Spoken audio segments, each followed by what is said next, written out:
আসসালামু আলাইকুম দর্শক, চলে আসলাম আরেকটি ভিডিওতে।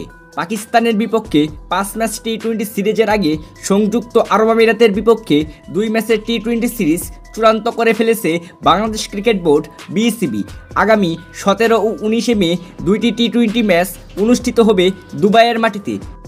তার আগেই বাংলাদেশ এ দল ঘরের মাঠে নিউজিল্যান্ড এ দলের বিপক্ষে 3টি ওয়ানডে ও 2টি টেস্ট খেলবে। বাংলাদেশ ওয়ানডে দলে রয়েছে প্রায় জাতীয় দলের সব ক্রিকেটারই।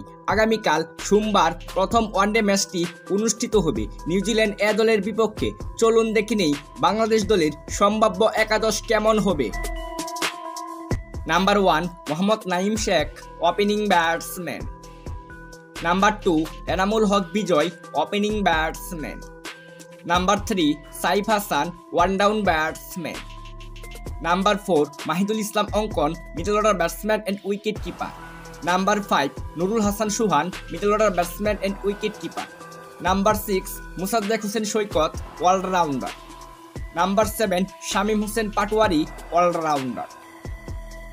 Number 8 Tanvir Islam, spin bowler. Number 9 Shoriful Islam, fast bowler. Number 10 এবাদত Hossain, fast bowler. Number 11 Mehedi Hasan Rana, fast bowler. এই একাদশ নিয়ে আগামীকাল নিউজিল্যান্ড এ দলের বিপক্ষে বাংলাদেশ প্রথম ওয়ানডে ম্যাচটি কেমন করবে জানান আপনার মতামত ভিডিওর কমেন্ট বক্সে কমেন্ট করে। Thanks for watching, please like, comment, share and subscribe.